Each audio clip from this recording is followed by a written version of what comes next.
প্রিয় পরম ঠাকুর আমার জগৎ লক্ষ্মী জগৎ জননী শ্রী শ্রী বড়মা, আচার্যদেব শ্রী শ্রী বরদা, সংঘাচার্য দাদা, বর্তমান আচার্যদেব, ঠাকুর পরিবারের সকলের চরণে অসংখ্য কোটি প্রণাম। আজকের এক মুসলিম প্রেমী ভক্ত খলিলুর রহমানদার কাহিনী কিছুটা অবলোকন করে আপনাদের কাছে বলবো। আপনারা একটু হয়তো সময় লাগবে, তো তবুও সংক্ষিপ্ত বলার চেষ্টা করছি যতটুকু সম্ভব। একসময় নারায়ণকে নারদ জিজ্ঞাসা করছে, হে প্রভু, আপনার নিবাস কোথায়?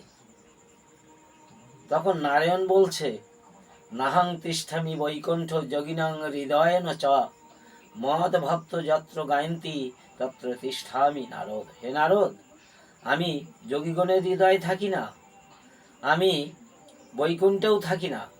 যেখানে আমার ভক্তগণ আমার নামাগুণগুণ কীর্তন করে আমি তাদের মধ্যে থাকি।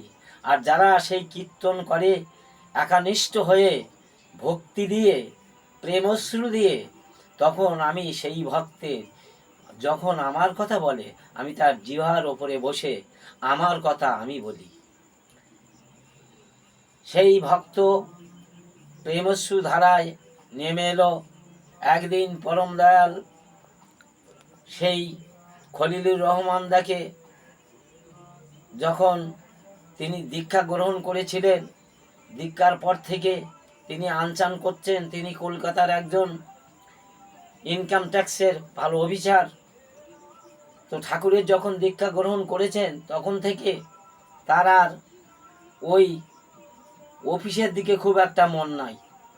একদিন গেছে ঠাকুরের কাছে, গিয়ে প্রণাম করছে। ঠাকুর বসে আছেন পার্লারে। প্রণাম করলে ঠাকুর মাথাটা উঁচু করে বলছে, খলিলদা, আপনি কি 5 ওয়াক্ত নামাজ করেন?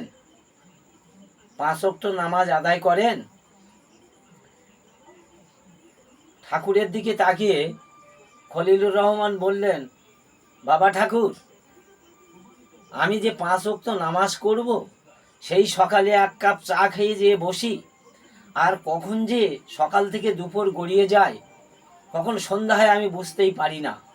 প্রার্থনার টাইমটাও আমি বুঝতে পারি না।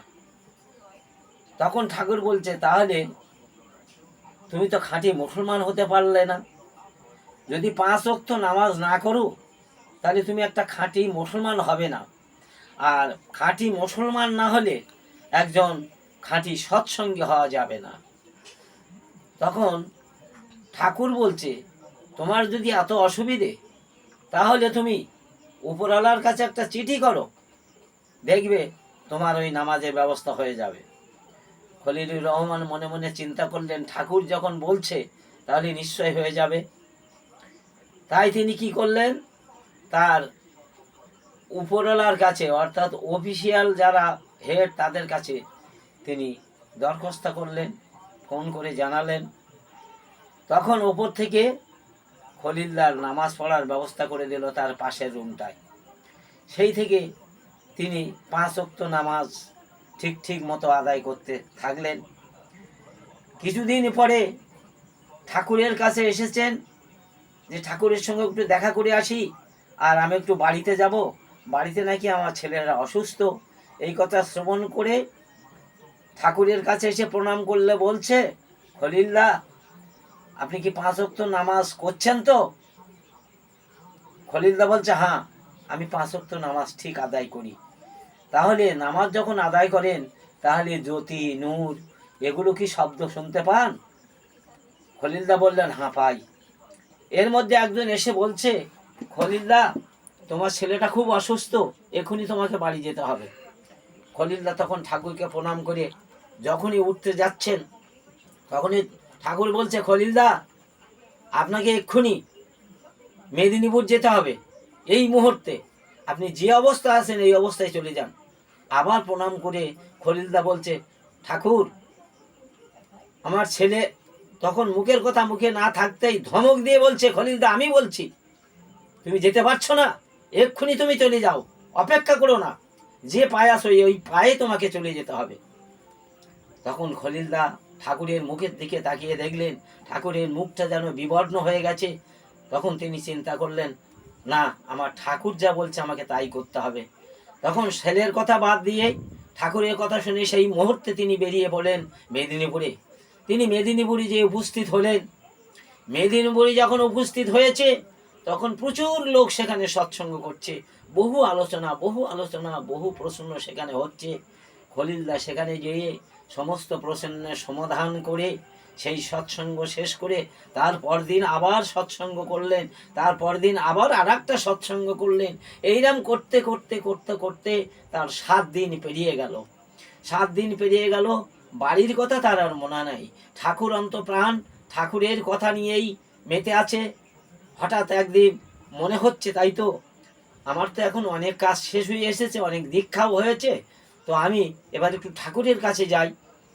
খলিলদা বাড়ির জন্য তোড়জোড় করে ফিরে আসলেন ঠাকুরের কাছে। যেই প্রণাম করেছে তখনই বলছে, খলিল ভাই, তোমাকে এক্ষুনি বাড়ি যাওয়া লাগে, ছেলেকে দেখে আসো ছেলেটা কেমন আছে। খলিল ভাই মনে মনে চিন্তা করছে, তাই তো যখন আমার যাওয়ার দরকার ছিল, ছেলেটা যখন মৃত্যু খবর পেলাম তখন আমি যেতে পারলাম না, ঠাকুর আমাকে অন্য জায়গায় পাঠিয়ে দিল।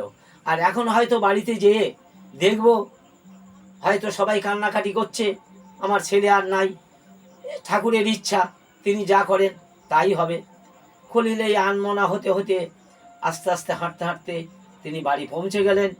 বাড়ি পৌঁছে যেয়ে দেখে তার ছেলে উঠানে দৌড়ি করছে আর আব্বা আব্বা করছে। খলিলদাকে দেখে ছুটে এসে তার কোলে উঠলেন। খলিলদা ছেলেটাকে কোলে করে কেঁদে ফেললেন। এ কি ঠাকুরের লীলা, শুনলাম ছেলে আমার মৃত্যুর মুখে পতিত হয়ে গেছে, সে আব্বা ছাড়া কিছু বলছে না, দীর্ঘ 1 সপ্তাহ ধরে কিছু খায় না, সেই ছেলে কি করে হাঁটে, কি করে এত ছুটাছুটি করছে। হে দয়াল, তুমি সব জানো, তোমাকে আমি আমার মনের কোটায় ঠাঁই দিয়েছি, তাই তুমি আমার জন্য এতটুকু করেছ। এই বললে তার স্ত্রী এসে বলছে, ও তো মরেই গেছিল, তাই আমি খবর পাঠিয়েছিলাম, আমরা সকলে কান্নাকাটি করছিলাম, কিন্তু সেই কাঁদতে কাঁদতে দেখলাম তুমি এলে না। আস্তে আস্তে আমাদের নামাজের টাইম হলো, প্রার্থনার টাইম হলো, তখন আমি প্রার্থনা করলাম। প্রার্থনা করার পরে আস্তে আস্তে খোকা আমার দিকে তাকালো, তখন আমি বুঝলাম ঠাকুরের অসীম দয়া। এই কথা শুনে খলিলদাও কেঁদে ফেললেন। উভয়ে ছেলে নিয়ে স্বামী স্ত্রীতে চলে গেলেন ঠাকুর বাড়িতে। ঠাকুর বাড়িতে যেয়ে যখন ঠাকুরকে প্রণাম করেছে, ঠাকুর সঙ্গে সঙ্গে বলছে, খলিলদা, আমি তোমাকে জোর করে পাঠিয়েছিলাম, এটা পরম পিতার ইচ্ছা। যেন তুমি যদি ওই সময় তুমি বাড়ি চলে যেতে, পিতা পুত্রের যদি তখন মিলন হতো, তাহলে সঙ্গে সঙ্গে তোমার ছেলেটা মারা যেত, তুমি আর ছেলের মুখ কখনো দেখতে পেতে না, এটা পরম পিতার ইচ্ছা, তাই আমি তোমাকে জোর করে বাইরে পাঠিয়েছিলাম, তুমি হয়তো আমার উপরে অসন্তুষ্ট হয়েছ। খলিলদা তখন পরম দয়ালের চরণে প্রণাম করে কেঁদে কেঁদে বলছে, ঠাকুর তুমি অন্তর্যামী, তুমি সবই জানো, আমাদের কিছু জানার নেই। এই হচ্ছে আমার ঠাকুর, এই হচ্ছে আমার পরম দয়াল, তার ইচ্ছায় সব হয়। তাই আমরা যদি তাকে মাথায় করে চলি, আমরা যদি তার চিন্তাধারা, তার নিয়ম নীতি, সস্তানি সদাচার ঠিক মতো করি এবং নামধাম ঠিক মতো করি, তাহলে আমাদের জীবনে হয়তো এইরকম সুন্দর দিন নেমে আসতে পারে। জয় গুরু। এই বলে আমি আর বক্তব্য শেষ করছি।